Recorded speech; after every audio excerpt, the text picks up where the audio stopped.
We often imagine that God's voice must arrive like thunder, loud, unmistakable, shaking the ground beneath our feet. Yet more often than not, it comes as something gentler, a whisper almost drowned out by the noise of our hurried lives. To hear him clearly is not so much a matter of straining our ears, but of stilling our hearts. Silence is not merely the absence of noise, it is a posture of the soul. In our modern age, we have grown so accustomed to constant sound, endless conversation, and unbroken distraction that true silence has become foreign to us. Yet silence is where the deepest truths are often spoken. God, who is infinite and eternal, does not need to compete with the clamoring voices of the world. He is not found in the roar of the crowd or the chatter of our devices, but in the still places, in the quiet corners of our hearts where we are finally able to listen. To hear him clearly, we must learn the forgotten art of silence. When Scripture describes the encounter of the prophet Elijah with God, it says that the Lord was not in the wind, nor in the earthquake, nor in the fire. Instead, his presence was revealed in a gentle whisper. This passage is a reminder that divine communication often comes in unexpected ways. If our ears are always tuned to the spectacular, the dramatic, or the loud, we will miss the subtle voice of God. His words are like delicate brushstrokes on the canvas of our lives, easily overlooked by those in too much of a hurry to pause and see. Silence, then, is not emptiness, it is not a void, it is a sacred space where God fills the stillness with his presence. Imagine a room filled with noise, where every person is speaking at once. No single voice can be heard distinctly. But when the voices fall silent, one clear word can pierce the air. The same is true of our souls. If we allow the endless noise of fear, worry, and busyness to dominate, God's whisper will be drowned. But when we deliberately quiet ourselves, his voice becomes unmistakable. Many resist silence because it feels uncomfortable. To sit quietly with our own thoughts can be unsettling, because in silence we face ourselves. The distractions are gone. The masks we wear before others fade, and the questions we avoid rise to the surface. Yet it is precisely in that vulnerability that God meets us. Silence exposes what is hidden, and in exposing it, makes room for healing. The quiet becomes a place where our fears can be named, our wounds can be brought into the light, and our pride can be dismantled. Only then can God speak with clarity and authority to the depths of our being. Learning to embrace silence requires discipline. It means choosing moments of solitude in a world that rewards constant productivity. It means resisting the urge to fill every pause with music, conversation, or distraction.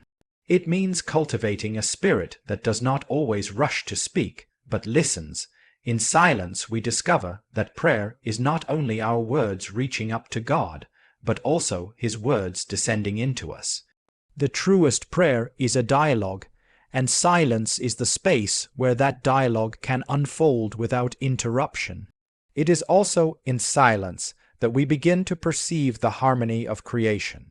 The rustle of leaves, the song of birds, the rhythm of our own breathing, all remind us of the God who holds everything together. These quiet moments are not accidental. They are invitations. They whisper to us of eternity, reminding us that we are more than creatures of noise and haste. We were made for communion with the eternal Word, and to hear that Word, we must tune our hearts to heaven's language, which is silence. To hear God clearly, then, is not a matter of straining harder, demanding louder, or seeking more spectacular signs. It is the simple but difficult task of becoming still. Silence is not weakness, it is strength under control. It is not absence, it is fullness waiting to be received. And when we dare to step into that silence, we find that it is not empty at all. It is filled with the living presence of God, who speaks most clearly when the world grows quiet. Obedience and hearing are bound together in a way we often overlook. Many people ask why God's voice feels distant or why his direction seems unclear, but they seldom pause to consider whether their hearts are truly prepared to obey what he might say. To seek God's voice without the willingness to act is like asking for a map with no intention of following it. God does not speak merely to satisfy our curiosity.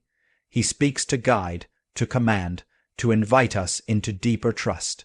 Clarity comes not to the ear that is casual, but to the heart that is surrendered. Think of it as light shining through a window. If the glass is clean, the light enters without hindrance. But if the window is clouded with dust and stains, the brightness is obscured. In the same way, obedience is the cleansing of the window of the soul. It removes the grime of pride, stubbornness, and self-will, allowing the light of God's voice to shine through clearly.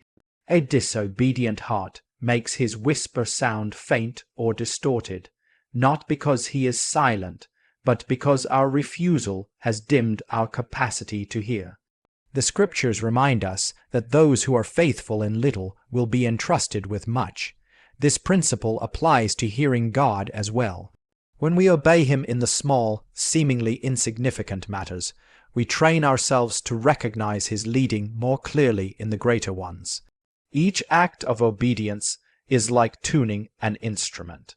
The more carefully we respond to his guidance, the more in tune our lives become, and the more sensitive we grow to the subtle shifts of his Spirit. Conversely, when we continually ignore or resist his promptings, our hearts become dull, and his voice feels distant, not because he has stopped speaking, but because we have trained ourselves not to listen. There is a paradox in obedience. It sharpens hearing, yet it also requires hearing to begin with. But the circle is not a trap. It is a path of growth. God often begins with the truths already revealed in his word. If we refuse to obey what he has made plain, why should he entrust us with further clarity? It would be like a teacher giving advanced lessons to a student who refuses to complete the basics. Obedience, then, is both the test and the preparation for deeper revelation. Obedience is not always easy. It often cuts against the grain of our desires. Sometimes God's guidance leads us into places of sacrifice, humility, or discomfort. But in obeying, our ears are opened in new ways. The child who resists a parent's instruction often grows deaf to their wisdom. The child who trusts and follows discovers not only the parent's words, but also the love behind them. So it is with God. When we obey, we are not simply following commands. We are entering into the rhythm of his love. That rhythm attunes our ears to hear him more clearly, because love makes recognition instinctive. There is also a joy in obedience that the disobedient will never know. It is the joy of alignment, of walking in step with the one who knows the path better than we ever could. That joy itself becomes a kind of confirmation, a resonance in the soul that tells us we are hearing rightly. We often fear that obedience will rob us of freedom, but the truth is quite the opposite. Obedience sharpens hearing because it clears away the static of self, will, and in doing so, it frees us to hear the music of God's will. The secret is simple, though not always easy. When we respond to God's voice with obedience, we discover that his voice grows clearer. Obedience is like leaning in closer to listen, straining less and receiving more. And in that closeness, God's whispers become unmistakable.